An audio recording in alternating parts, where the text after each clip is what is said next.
work to get you a response in writing. We will begin in just a few moments after we grant recording permissions.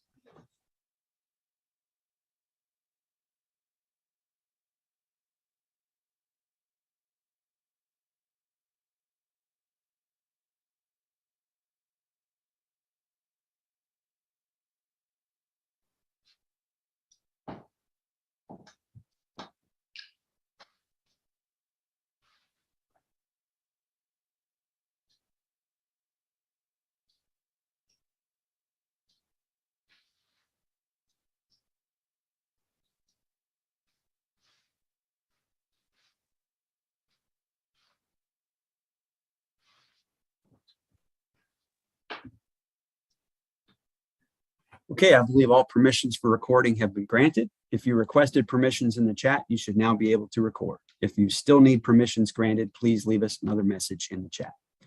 Dr. Vanderhoff, we'll hand it over to you now to begin today's press conference. Well, good morning, and thank you for joining us today. I'm Dr. Bruce Vanderhoff, Director of the Ohio Department of Health. We have a lot of important updates to share today, and I want to start by talking about the national monkeypox outbreak and Ohio's vigorous response. Also, with the start of the new school year, I'll provide an update on where we stand with COVID-19 and discuss the importance of childhood immunizations. We're privileged to have two expert guests joining us today who will help us dive deeper into these issues. Dr. Joseph Castaldo, Medical Director of Infectious Diseases with Ohio Health, and Dr. Michael Forbes, Chief Academic Officer with Akron Children's Hospital. First, I'd like to share the latest information about monkeypox cases in Ohio, as well as general trends across the country.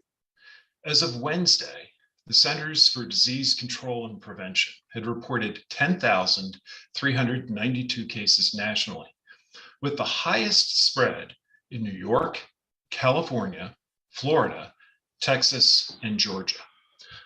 All of those states have at least 700 cases. The Ohio Department of Health reported the state's first case of monkeypox on June 13th, and our case count remained very low in July. As of Wednesday, we have reported 75 cases to the CDC. Most of Ohio's cases are in our large metro areas, with only a few cases reported in other jurisdictions. It's important to emphasize that monkeypox is not spread like COVID-19 spreads. Unlike COVID-19, it doesn't spread as easily between people. Monkeypox is spreading mostly through close, intimate contact with someone who has monkeypox, most often through direct contact with the infectious rash, sores, scabs, or body fluids from a person with monkeypox, or from respiratory secretions during prolonged face-to-face contact. While according to the CDC, 99% of nationwide cases are among men, and 94% are men who have reported having sexual or intimate close contact with men, it's important to recognize that anyone can be infected with monkeypox if they have close contact with someone who has monkeypox. Fortunately, most people who get monkeypox get better without the need for medication. Thus far, according to the CDC, about 8% of people who have contracted monkeypox in the United States have been hospitalized, and thankfully, there have been no deaths. Thus, while the risk of contracting monkeypox for most Ohioans remains low, it's important for us to continue to do all we can to mitigate the spread of this virus and to reduce the burden of illness.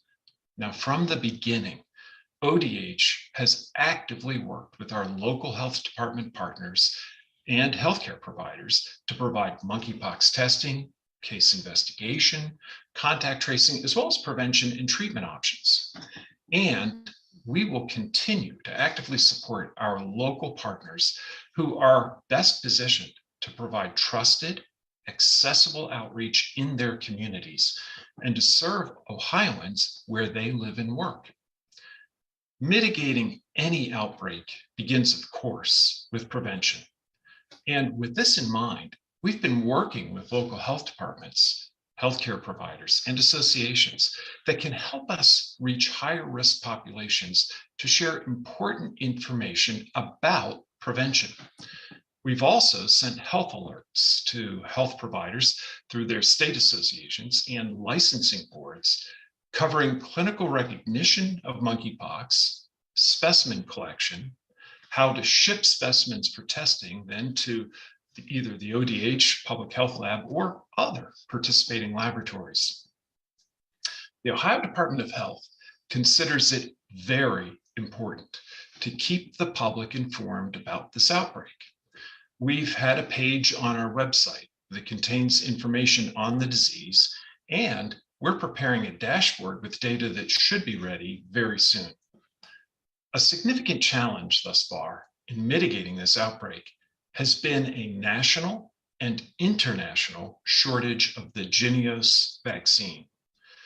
The supply of Jynneos is limited worldwide and is being allocated by federal authorities to jurisdictions in the United States based on each state's burden of illness. While this has certainly been a source of anxiety and frustration for many across the country, it's a direct reflection of the extremely limited global supply. Now, because Ohio has had comparatively fewer cases than other states, our allocations have likewise been less than some harder hit states. But rest assured that Ohio continues to actively advocate for more vaccines. And as more vaccine has become available, has promptly placed orders for the maximum allocated doses. Until this week, the state had been sent 4,253 doses.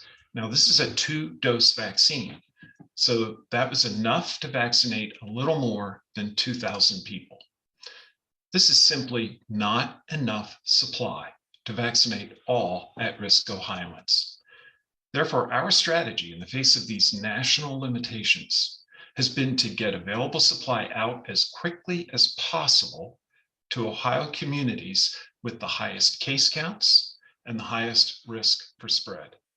This currently includes Cleveland, Columbus, and Cincinnati. Now, more vaccines have been allocated recently, and this week we received another shipment of 5,440 doses.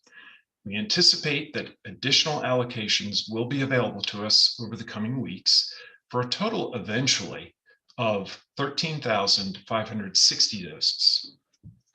Also, of course, within the past 24 to 48 hours, the FDA issued emergency use authorization for Jynneos to be administered intradermally, which requires 1/5 the dosage volume of the prior subcutaneous injection, which in turn should further enhance our ability to provide vaccination to more people. This epidermal administration is known as an alternative dosage regimen. The Ohio Department of Health is supporting local health jurisdictions' efforts to use the alternative dosage regimen to ensure that this vaccine is more widely available to those who are considered to be high risk. We are working with our local partners to allow for vaccine to be made available in all jurisdictions based on the number of cases, their population, and those who are considered high risk. Now, I'd like to turn now to our first guest to talk a little bit more about monkeypox, including its risk, its spread, its prevention, and its treatment. And for that, I'm joined by Dr. Joe Gastaldo, Medical Director of Infectious Diseases at Ohio Health. Dr. Gastaldo, can you tell us how you feel people should be thinking about monkeypox? We've said it spreads through very close contact, so perhaps you can help us understand the types of activities that create risk and the types of activity that really do not create risk. What can people do to feel safe, and what activities should they have their guard up about? Thank you for that question, Dr. Vanderhoff. You know, from a public perspective, with us still having up nationally 500 deaths a day, the virus that's still most concerning for the general public is the virus that causes COVID-19. Monkeypox is here, but it is nowhere near as easily transmitted as monkeypox virus. For someone to get infection with a monkeypox virus, it really requires close, intimate contact with somebody. Somebody has to have skin lesions that touch somebody else with prolonged exposure. In addition, it can be spread through respiratory droplets, and I think that really causes a little bit of anxiety with COVID-19. But when we say respiratory droplets, it's a prolonged exposure to somebody who has monkeypox and their respiratory viruses. So we really want to recognize that the biggest risk for monkeypox virus infection are those individuals in the community of men who have sex with men, whether it be gay men or bisexual men. We want to respectfully engage that community to really give them information they need to best protect themselves. Dr. Castaldo, as the Department of Health continues to work to distribute vaccine rapidly out into the state, we understand the desire for people who may believe themselves to be at higher risk to get vaccinated. But even if one does get vaccinated, can you tell us about what precautions those who are vaccinated still need to take, and when they can expect the vaccine to be ready to offer them maximum protection? Dr. Vanderhoff, as you know, with any vaccine, no vaccine is 100%. And I think it's important for people in the community to realize that if you get the vaccine, it's not a monkeypox free pass, meaning that you still have to wait to be fully vaccinated, and that is 2 weeks after the second dose to have the maximal protection for monkeypox. Now, we don't know with certainty if the vaccine is going to prevent people from getting monkeypox. It may be that after somebody's fully vaccinated, they could still get monkeypox, but their case would be milder. So again, we want people to understand this. It's not a free pass if you get the vaccine, whether it be 1 dose or 2 doses. Dr. Castaldo, I mentioned the alternative epidermal dosing regimen for Jynneos that the FDA just authorized and that the CDC has endorsed. Can you tell us anything more about that epidermal administration? Yeah, having the intradermal administration is really going to increase our supply of the vaccine to really give to at-risk communities. So when you look at how vaccines perform, we really want to get a good immune response. And there was a study done showing that the immune response, specifically the antibody levels, when you give it underneath the skin as an intradermal injection compared to giving it subcutaneously, is measurably the same. So that is good. And that is really going to allow us to have more vaccines. As you stated earlier on, Dr. Vanderhoff, I could tell you within the community of men who have sex with men, the demand for the vaccine far outweighs the supply at this time. What about the treatments for monkeypox? We do have some treatments that are available. Can you tell us about the indications for those treatments, and what are some of the concerns that may go with those treatments? Yeah, Dr. Vanderhoff, that's a great question. I think it's important for people to understand that most people who do get monkeypox will not need any type of treatment. It's basically supportive care. But we have to be cognizant, and when we say supportive care, some people who have monkeypox can have uncontrolled pain, uncontrolled itching, and those people really have to be cautious with isolating themselves and not allowing monkeypox to spread to other people in their circle. There is a medication available for people who have severe infection with monkeypox, or for those individuals with medical conditions that puts them at risk for higher severe disease. And those conditions are really a pregnancy, a woman who is breastfeeding, somebody who is immunocompromised, somebody who has advanced HIV infection, or somebody who really has a severe outbreak. The medication goes by the trade name of TPOXX. This medication is available through the CDC and the Ohio Department of Health. Thank you. And finally, while of course, the CDC and the Ohio Department of Health recognize how important it is for people to get good information about monkeypox, and we've made resources available online, sometimes people have very specific questions that relate to their own individual care. What would your advice be for them in terms of some of the other resources they might turn to for guidance regarding their specific questions. Yeah, I can tell you here at Ohio Health, we've really been on point providing a lot of education to providers in the ambulatory space. So I think that's generally the case with most healthcare systems. People can reliably return to their healthcare provider, whether it be a physician, a pharmacist, or a nurse practitioner. In addition, in Ohio, we have local health departments who are really on point, understanding the appropriate advice to give to people. And we have to be cognizant that there are people who do not have primary care physicians or providers to turn to. And I think that's really the niche for the local health department, to really provide information for people on how to get tested and other questions related to monkeypox. Terrific. Thank you so much, Dr. Castaldo.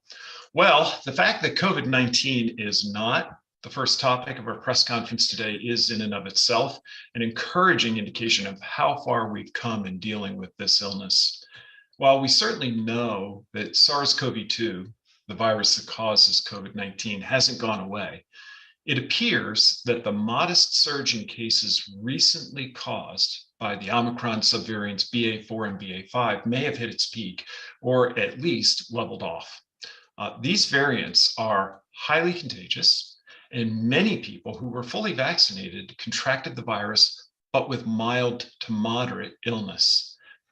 But as we have said all along, our vaccines have continued to hold up very well in providing what they were designed to provide, and that's to prevent serious illness and deaths following infection, not to prevent a cold or a moderate upper respiratory infection.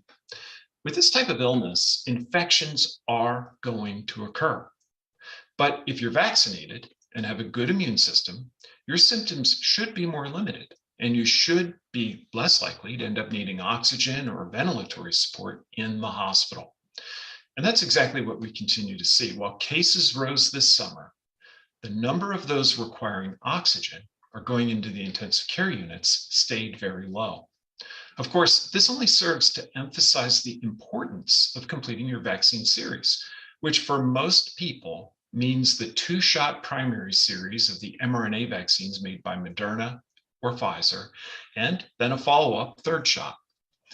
In Ohio, 68% of adults have now had 2 doses. And while that's a very encouraging milestone, it still leaves 2.6 million adults who've had 2 shots, but haven't rounded off their primary series with that 3rd shot, which has proved to provide an impressive level of durable immunity against severe disease. Of course, as we head into the fall, we're keeping an eye on the development of a new variant-based booster, which may be ready as soon as September. And we'll share more information on that as we receive it. Waiting for that new booster may not, however, be the best way to protect yourself now. If you're older, unvaccinated, or not up to date on vaccinations, you're at continued risk for more serious illness. I encourage anyone who's not up to date with their vaccination, including those currently eligible for a 1st or 2nd booster, to seize this opportunity to prepare for the fall. Well, it's that time of year again, back to school. And as we think about the new school year, it's a very good time to consider our children's vaccinations and the impact they have on preventing illnesses. Just for a moment, let's set aside COVID vaccine talk and discuss the fact that too many of our children continue to suffer from some of the more traditional vaccine-preventable childhood illnesses. And these include pertussis, which is also known as whooping cough, varicella, which is known as chickenpox, and pneumococcal diseases. Sadly, each year in Ohio, more than 1,000 children come down with diseases that would have been preventable if parents had kept up with their children's recommended vaccine schedule. And recently, there have been several scary examples of what can happen if we don't remain vigilant about keeping vaccinations up to date. Earlier this year, the Ohio Department of Health announced that a case of measles had been confirmed in a child.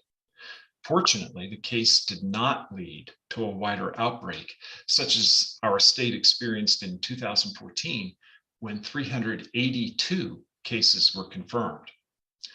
Measles can be a nasty illness, particularly for young children. A rash, high fever, and cough can lead to serious complications, including pneumonia and even death. Also this year, a case of polio was reported in New York in an unvaccinated adult. And the New York State Health Commissioner has reminded everyone that based on earlier polio outbreaks, for every one case of paralytic polio that's observed, there may be hundreds of other people who are actually infected. Now, most of us are not old enough to remember a time when polio was a widely feared illness, routinely paralyzing or permanently debilitating thousands of Americans. A vaccine developed in the 1950s led to the virtual eradication of polio in the United States, but cases still pop up across the globe. And now, ominously, the polio virus has been detected in several wastewater systems in New York, signaling that there may be community transmission happening. So it's certainly no stretch to say that these are the types of diseases that could increase among us if we don't stay vigilant about vaccinations. In Ohio, the percentage of children entering kindergarten who've had all of the required school immunizations appears to have fallen in each of the past two school years, 2020 through 21 and 2021 through 22, although admittedly the 2021 through 22 data has not yet been finalized. Some of this is almost certainly due to the impact of COVID-19. Many people nationally missed routine well visits during the early days of the pandemic, and many schools were conducting remote learning, perhaps lessening the opportunity as well as the sense of urgency for parents to get their kids vaccinated. But we need to always bear in mind that today we are very much residents of a global community. And there are serious diseases that have not been wiped out or reduced to the degree they have in the United States that remain in global communities. As a result, our vaccinated children are safer, but our unvaccinated children remain quite vulnerable. The good news is we have the tools to protect them. So let's use them. Let's get our kids' vaccinations up to date as they head back to school. And now joining us to discuss children and vaccinations is Dr. Michael Forbes, Chief Academic Officer from Akron Children's Hospital. Dr. Forbes, we've shared why we think keeping up to date with vaccines is important as our kids return to school. As a pediatrician, what's your usual advice to parents about childhood vaccines and why you continue to advocate for them? Sure. Thank you for the question and the preamble, frankly, that really reminds us how effective vaccines have been for so long, and we'd like to keep it that way. The message to families that we really try to communicate is we try to prevent what's preventable. That's what we do when it comes to helmets, seatbelts. Bad things can happen and do happen. But as parents, we have a duty to protect our children. And so having an effective, safe vaccine that prevents these common illnesses, I think, is really important as a part of that regimen of getting ready to go back to school and interact with other children who, frankly, may or may not be adequately vaccinated. Thank you. You know, when it comes to the COVID-19 vaccine, we know that comparatively, children really do seem less likely to get severely ill, but we also know that some children do, in fact, develop serious complications, and sadly, several have died in Ohio. What advice do you give parents around the COVID-19 vaccine as they're preparing to send their kids back to school or maybe back to daycare? Yeah, great question. You know, I think that as we go back to school, the message culturally has been that COVID-19 is extremely mild in children, and there is data to suggest that they can certainly not have as severe disease. They certainly can carry the infection and transmit the infection. But I think it gets back to what we've learned. So we're 2.5 years into the pandemic. Some people say post-pandemic, it's pandemic recovery, I guess. And we've learned a lot. I think what the science has taught us is that while it is milder disease, it absolutely happens. The vaccine, in addition to natural immunity, actually confers very powerful immunity. And you mentioned earlier, the goal now is durable immunity that prevents severe disease. That's the goal now. And so we know how to do that. Natural immunity works well. Vaccine immunity really enhances that. And so even if you've had COVID disease, we recommend you get vaccinated because the combination really provides that durable immunity against severe disease.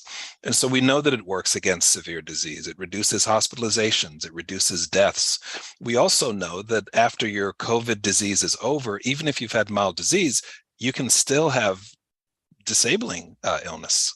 And so we know that the vaccine also reduces your likelihood of disability as well from multi-system inflammatory syndrome in children, long COVID or post-COVID syndrome. And so natural immunity, again, is terrific. It works. But we have the advantage now during pandemic recovery to have a safe, effective vaccine that prepares kids for whatever's coming their way. Thank you. Well, as I'm sure you know, the Department of Health is very concerned about helping to reduce barriers to care in all of our communities. We're proud of some recent grants, of nearly $7 million to 26 organizations in Ohio's health improvement zones. And that's money that will be used on projects that increase access to some vital resources. How important a role can childhood vaccination, or in a broader sense, investing in children's health, play in improving long-term healthcare outcomes in some of our communities that are most at risk? Sure. I love that question. That's a terrific question. Investing in child health is investing in the future of your community. It's really important to make sure that our resource allocation focuses on prevention. Many of the conditions we're dealing with today in adult healthcare began in childhood. And due to whatever reason, a series of reasons, were allowed to continue into adulthood. And so we have an opportunity today to make an impact on the future of the health of the state of Ohio by really focusing our investment in pediatric research and pediatric preventative measures. It's critical. We can continue in our current state, but I think we have an opportunity in this moment to really enhance the investment in pediatric healthcare, pediatric research, to make sure that the next generation of adults are healthier even than this generation of adults. And that's how we're going to do that. Thank you so much, Dr. Forbes. Well, as I conclude, I want to briefly discuss the latest COVID-19 guidance for quarantine and isolation. As the disease continues to evolve, our population is much better able to cope with COVID-19 than when the virus first appeared on the scene. We now have much stronger immune resistance, stemming, as we just discussed, from a combination of vaccines and prior illness. We have access to vaccinations and boosters for nearly every age group. And we have widespread access to treatments proven to reduce the risk of serious illness and hospitalization for some of our most vulnerable. As a result, our guidance regarding how best to keep our students safe and healthy as they return to school continues to evolve, as does guidance coming from the CDC. Our guidance for this school year will focus on the recommendation that students stay home from school for 5 days when they're ill and test positive for COVID-19. We are no longer recommending our mask to stay, test to play guidance. Rather, we're offering advice very much like that we likely heard from our parents and teachers. If you're feeling ill, stay home and away from others. Now, reports indicate that the CDC will likely be updating its guidance very soon, perhaps even today, including changes to quarantine and social distancing. And we'll share that information as soon as it becomes available. Having access to a rapid antigen test at home remains an important consideration because it can help parents determine whether their child is merely under the weather or has COVID. When in doubt, it's safer not to send your child to school if they feel sick. Now, we have to remember that localized outbreaks do, as we saw over the course of the past 2 years, occur. And your local health department, working with your school district, should be your trusted guide for when additional precautions might be needed based on conditions of spread in your community. As we look forward to this school year, I am looking forward to a very productive, safe, and healthy return to the school year. Thank you. And Ken, I think we can now take media questions. Okay, thank you, Dr. Vanderhoff. Our first question today is from Danae King with the Columbus Dispatch. Thanks, Ken, and thank you all for doing this. I'm working on a story right now about monkeypox, and so I had some questions on that. I think you addressed this a little bit, but I was hoping to hear just a little bit about what you all would say to people within the LGBTQ community who are, at higher risk for this. Some of them have expressed to me that because of the way this has been rolled out and maybe because of the lack of vaccines, they feel that public health officials aren't caring as much about their community. They can't get information or access to vaccines, and they just kind of seem to feel like people aren't understanding what they're going through, and some even compared it to the stigmatizing of care during AIDS in the 1980s. I'm just curious if you guys could, respond to that, and what do you want people who are most likely to be impacted right now to know? Well, let me start, and then I can turn especially to my colleague, Dr. Castaldo, given his expertise in infectious diseases. Let me begin by saying I understand how people might have some of those fears. I experienced the early years of the AIDS epidemic as a medical student and young physician, and I saw firsthand how stigmatization can adversely impact a public health response to an emerging infectious disease. It really reinforced for me that with any emerging infectious disease, whether it's monkeypox or any other, what impacts some of us really impacts all of us. And that our best opportunity for collective success is a robust response from the beginning. Now, the limited international and national availability of the Jynneos vaccine is indeed extremely disappointing and frustrating. Believe me, I share that sentiment. But make no mistake, the Ohio Department of Health has been and will continue to push for vaccines for Ohio and to work with our local partners to get those vaccines out and into arms. But let's also remember that the vaccines, as Dr. Castaldo shared with us just a short time ago, are not a cure-all. Everyone needs to be mindful of high-risk situations and avoid those when possible, especially in the face of this current threat. Dr. Castaldo, would you have anything you might want to add? Yeah, thank you, Dr. Vanderhoff. And I do appreciate this question because obviously we don't want to induce fear, homophobia, transphobia, or stigmatize anybody's sexual preferences. So I really much do appreciate that question. I will say this, this is monkeypox. What we are dealing with now is almost like COVID in a way, because we are doing something and dealing with something that we have not had to deal with in a short period of time. When monkeypox first came on the scene nationally and in Ohio, we had limitations in testing.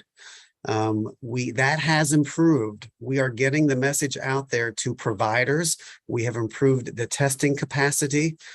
Getting tested is much easier. I was talking to an infectious disease colleague of mine saying, oh my gosh, I've never seen monkeypox before, but it's something that nobody has seen here outside of our small little outbreak in 2003. So it is a new situation that we are all in together, but I do feel confident that things will get better in that regard. I'm very encouraged by the new FDA authorization of allowing us to give the Jynneos vaccine intradermally. That will increase the vaccine amount by a factor of 5. We need to make sure that the vaccines are targeted most to those at risk, and we really have to focus on equity for those vaccines and making those vaccines available to those most likely to encounter monkeypox. And right now, that is in the community of men who have sex with men. Outside of that community, with the exception of household transmission, we are not seeing monkeypox being transmitted in grocery stores or by shopping or things like that. You really have to have close, intimate contact with individuals in that community. Thank you so much. Okay, our next question is from Dan DeRoos with WOIO. Good afternoon, Dr. Vanderhoff. Thanks for the time again. This sort of piggybacks on that. It was very easy when we first got the COVID vaccine in limited supply.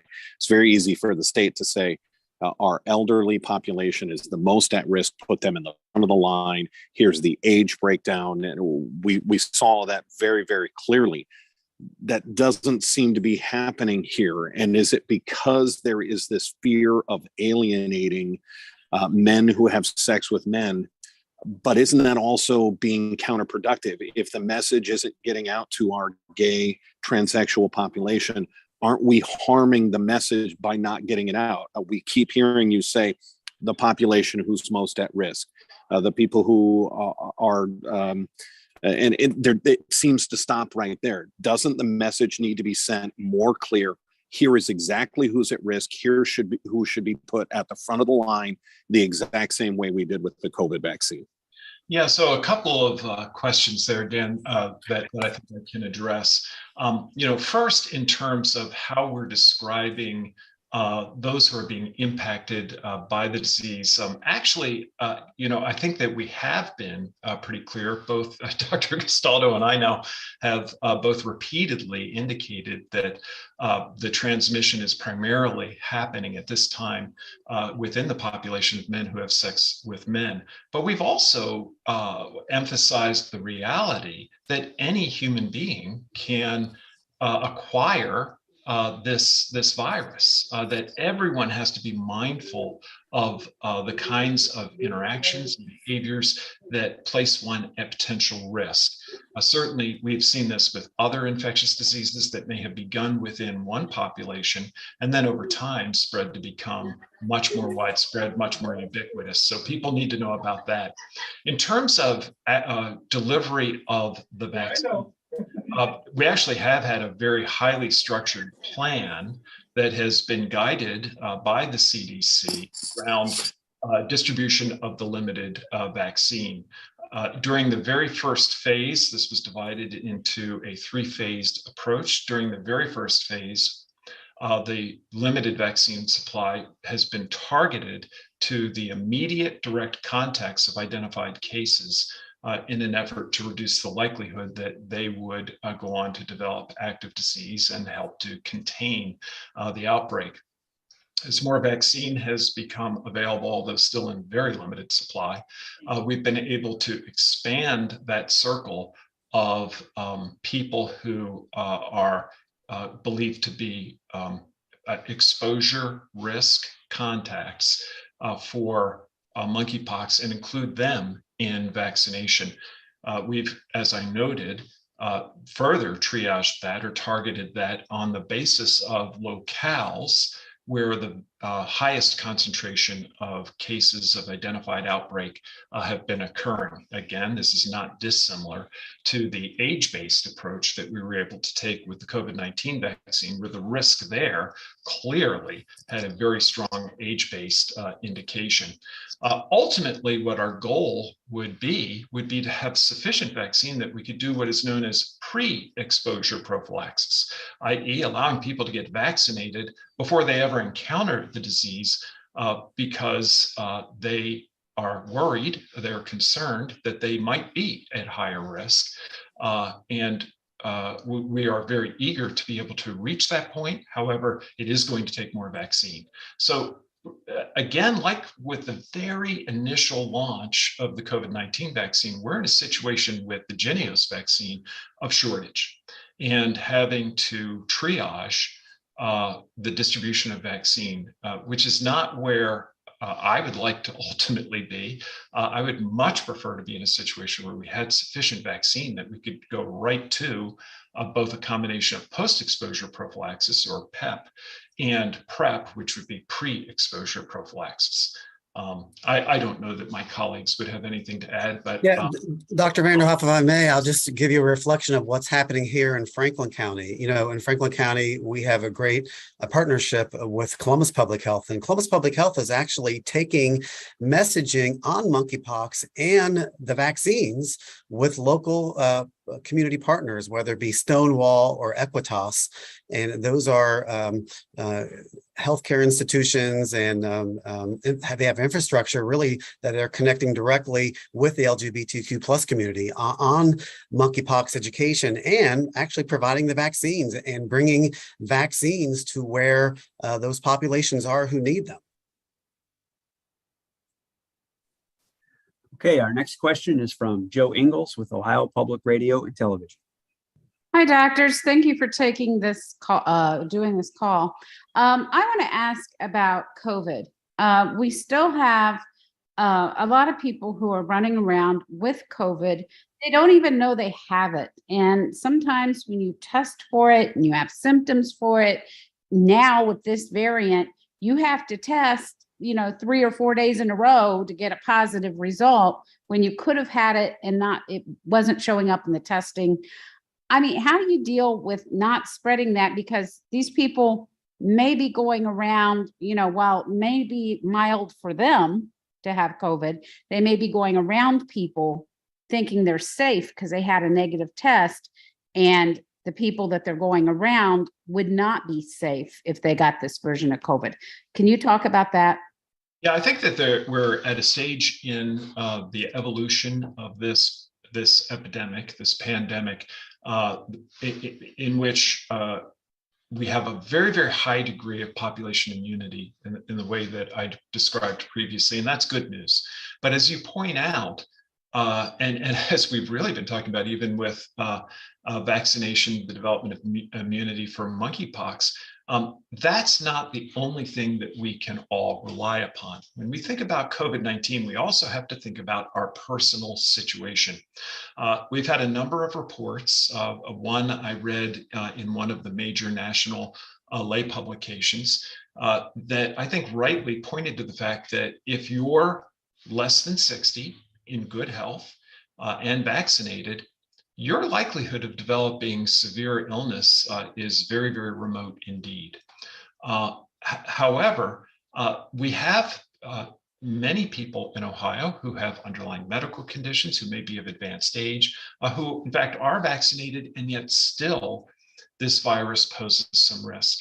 And for those individuals, we really do strongly recommend watching the CDC community levels map and wearing a substantial, preferably N95 or KN95 type mask when they're going to be indoors and around people. That is going to be very important. Be mindful of ventilation, and also limit the number of circumstances where you are in those kinds of environments and the duration of time that you're in those environments.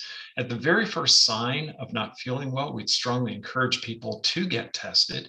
And if you are at higher risk, hopefully you've worked with your provider that you've got a plan in advance for testing and then seeking treatment, having a treatment plan ready to go so that we can mitigate against the risk that you'll go on to develop even further illness. One other thing I'd add is that some individuals may be eligible for a monoclonal antibody administration that will provide them with a substantial degree of immune boost for about a 6-month window. And we would strongly encourage them to be talking to their physicians if they have chronic underlying medical illnesses that may make their immune systems not as good as they once were. The combination of those approaches can be very, very helpful because you're absolutely right. It's very possible for someone to have COVID-19 and not even know it, or have very mild symptoms that really aren't registering for them, and yet they're able to spread COVID-19 to others. My colleagues Anything that you'd want to add? Yeah, I think Dr. Vanderhoff, the big thing that I want to add is talking about vaccines a little bit. We really want everybody to be up to date on their vaccines. And nationally, for those 65 and above, under 40% of that age group have received their second dose of the vaccine. So that to me is a concern, because when we see people coming in the hospital now because of COVID, it's still those who are not vaccinated or those that are most vulnerable, like the elderly, who are not up to date on their vaccines. And that's really important moving forward. If you're 65 and above and you're eligible to get that second dose, please get that second dose now. You'll still be able to get the updated booster when that comes out, hopefully sometime this fall. In addition, just to reiterate what Dr. Vanderhoff just said, have a plan in place. What's your plan to get tested if you have symptoms? And what's your plan if you have an at-risk condition to get the outpatient treatments, whether it be Paxlovid or the monoclonal antibodies? All right, our next question comes from Spencer Hickey with the Hannah News Service. Thank you. Also on COVID, it looks like Ohio, from the latest CDC numbers, has 67 counties at a high community level, and I believe it was 5 on July 14th. Can you discuss that increase? Yeah, as I referenced in my earlier comments, we have seen a fairly moderate wave of recorded cases and a much more modest rise in hospitalizations and virtually no increase at all in ICU admissions.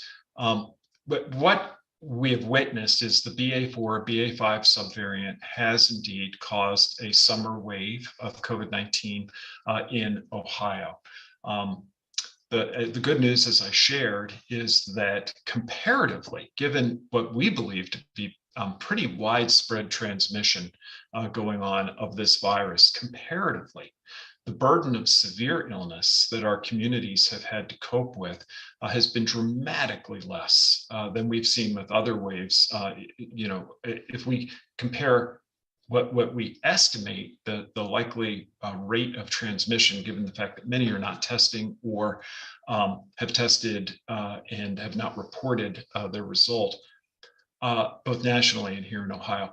But we are really looking at a wave that had this hit us 6 months ago, would likely look a lot like the wave that caused us to have to call up the guard in order to be able to support our hospitals. But thankfully, those combination of factors that we've outlined, vaccine-based immunity, which has played a huge role, augmented by instances of recovery from infection, often producing what we know as hybrid immunity, coupled with some very effective treatments, as well as a preventative monoclonal antibody that some of our most vulnerable patients have been prescribed by their treating team, have really seemed to be making a difference. And we're very gratified by that. Okay, our next question is from Laura Hancock with Cleveland.com. I am just wondering, earlier in the press conference, you guys had talked about the importance of children getting vaccinated for everything, that there had been a measles case in the state, that there's a polio outbreak that occurred in New York. And I was just wondering, do we have evidence that childhood vaccines have gone down in Ohio? And is that connected to skepticism with the COVID vaccine? Thanks. Yeah, great question. Indeed, as I referenced, we have seen a decline in the number of children who are reporting completion of required childhood vaccinations before entering school. So we know that, in fact, there has been a decline. Now, thankfully, the majority of students are keeping up to date on their vaccines, but we really believe this to be a combination of factors. One is, look, the COVID-19 pandemic disrupted all of our lives. It interfered with many activities of daily living, including getting out for routine doctor visits. Yes, we do suspect that there is some level of just general anxiety or fear about vaccinations generally. We do see that ebb and flow over time. But we also think that there may be an element of us having been lulled into complacency because our vaccines have done such a good job. Many of the diseases that were really a major source of anxiety for parents in previous generations don't even cross people's minds now because vaccines have done such a good job. But what we are reminding people is that unfortunately, we don't live on an island. This is a global environment. And when a case pops up in one part of the world, it can spread to other parts of the world pretty easily. And I think some of that data coming out of the wastewater surveillance in New York should be very sobering to us. The evidence of poliovirus in multiple wastewater regions in that state really strongly suggests that there's some level of community spread.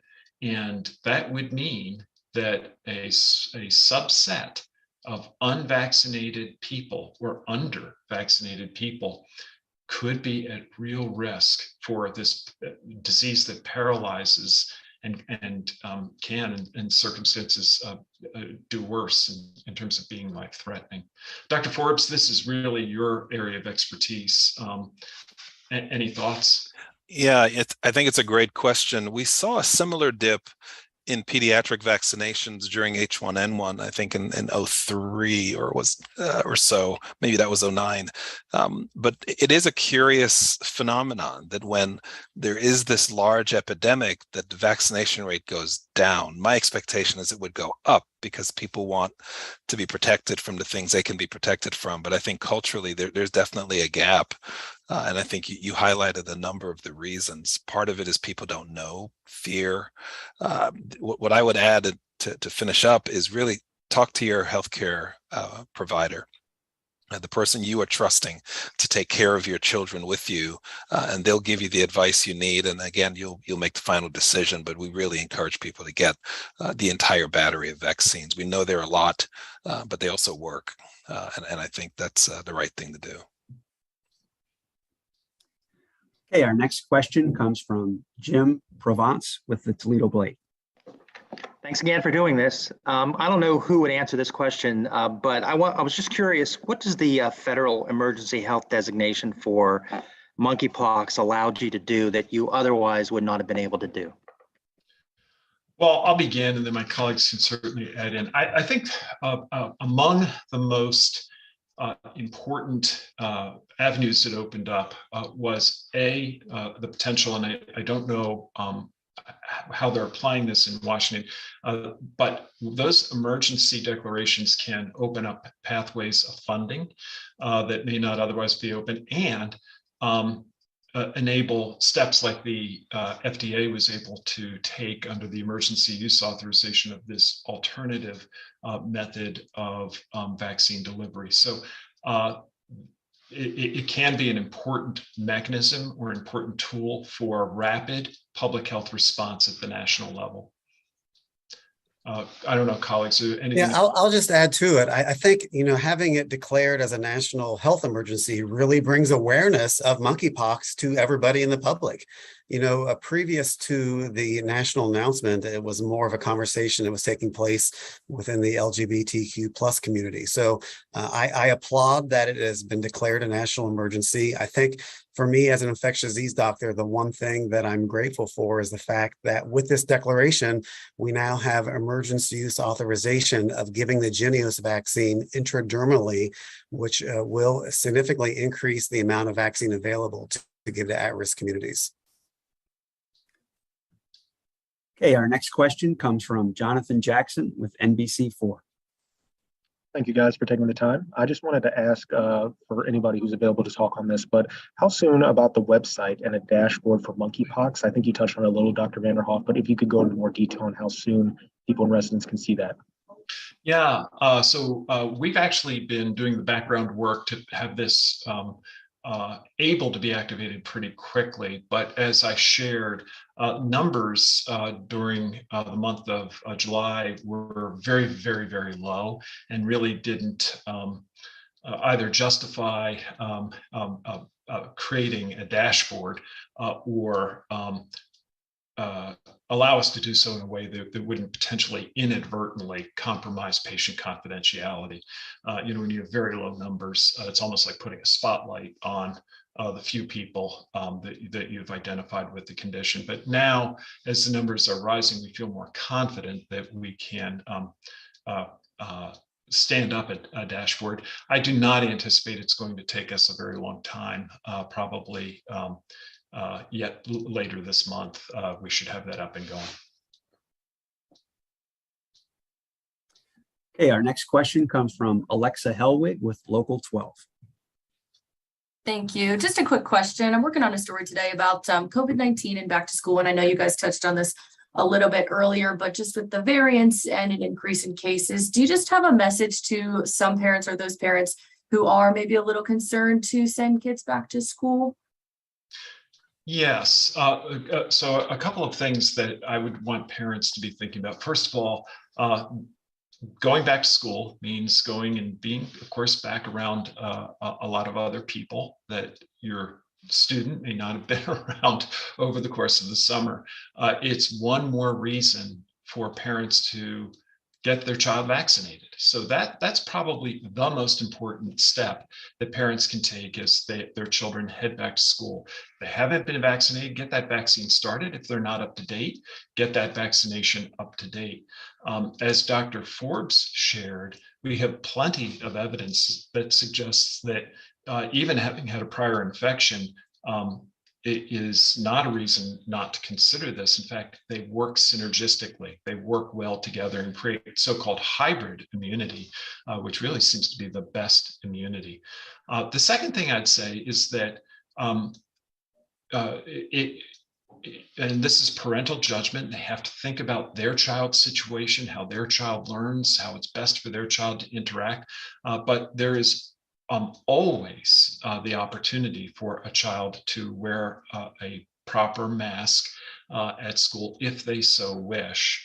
The good news is, however, that we really have seen that our school environments have been very, very mindful of a lot of the issues that relate to ventilation, and that we have not seen the school environment as being one of our more risky environments. So I think that parents can have a degree of confidence about that environment in the context of the risks that are inherent anytime we get people gathering together. Lastly, I would point out that our children have weathered this particularly well, and we do have lots of evidence that most children do best by being in school in person. And so we really do see that as a developmental priority for our students. Dr. Forbes, as a pediatrician, I think I'd turn the rest over to you. Sure, thanks. Again, another great question. Part of the advice that we would want to give to families is as they go back to school, this is, we think of this as their life, right? This is for us as adults, we go to work, they go to school. And so they don't want to miss any school days. And so even becoming mildly symptomatic means that they're at risk of missing school. And so we try to, again, prevent what we can prevent. And so if you make sure all of the vaccines are up to date, it is a substantial ask, but we understand that. But I think you want to make sure that they don't miss school days. They don't miss participation in sports. They can live their life as kids. And that's really what we want. And finally, talk to your healthcare provider and get the advice from them, the person who you are trusting to help you to raise your kids. And I'm sure you're going to get the good advice you need. Okay, our final question today will come from Nick Evans with the Ohio Capital Journal. Hi there. I've seen reporting elsewhere with regard to monkeypox about a kind of, mismatch between access through public health departments versus primary care providers. essentially people will go to their primary care provider and then have trouble getting into testing or have trouble getting a vaccine through that because of the sort of, I guess, for lack of a better term, bureaucratic hoops they need to jump through from the PCP point of view. What's being done or what can be done to sort of eliminate those challenges in Ohio? Yeah, thanks. That's a great question. So I think there are a number of things that can be done and in fact are being done here in the state of Ohio. First, we have to be thinking about assuring that trusted providers are in a very, very good position to be able to not only provide active advice, but get people to the resources that they need when they need them, whether it's testing or vaccination. So we've worked very, very hard through a whole variety of mechanisms, including some social media education that I know Dr. Gastaldo participated in and can probably speak to get information into the hands of our providers, especially our primary care community, whether pediatric or adult primary care community. And so there's a lot there, and I feel fairly confident that our primary care community in Ohio is more knowledgeable perhaps than some because of those efforts. The second thing is to work very, very closely with our local health departments. And we've maintained a very active dialogue with them, and we provide easy pathways for them to connect back into the Department of Health for further support and guidance as needed. And then there are the community organizations that are very important. Some of those are federally qualified health centers, which serve both the role of a primary care office, but also in many circumstances, trusted sources of community information. And we're working very closely with those, as well as other organizations. And Dr. Gastaldo mentioned some of the organizations with whom we've worked. So I think it's a multifaceted approach, and it is really about getting information to people's providers and people's existing trusted sources of healthcare guidance. Dr. Gastaldo, I know you've participated in some of this. Yes, from a monkeypox perspective, from the patient's point of view, things are very different and much better today than where they were 2 or 3 weeks ago. For example, here at Ohio Health and most healthcare systems, we have had much education put out there to providers. I have done various video podcasts and Zoom meetings with physicians throughout the state of Ohio, educating them about monkeypox. Here at Ohio Health and in most other healthcare systems, any office can do monkeypox testing. We no longer have to go through the Ohio Department of Health or the local health department to test people. There are many private labs now in the country that can now do tests. We are sending our swabs to an independent lab and getting our results back in a timely manner. When it comes to the vaccine supply is tight. However, that is expected to improve in the very near future with the new FDA authorization. In addition, one other thing just to wrap this up, the antiviral pills. As I said previously, most people will not need antiviral pills, but for those who have an at-risk condition or a severe episode of monkeypox, we would want to give them those medications. And I could tell you, getting those medications have been quite easy. I have personally prescribed those to people in the hospital, and I had a great partnership with my local health department and ODH in getting TPOXX the same day I wanted to give it to somebody in the hospital. So things are getting better when it comes to the patient aspect of monkeypox education and the care they need.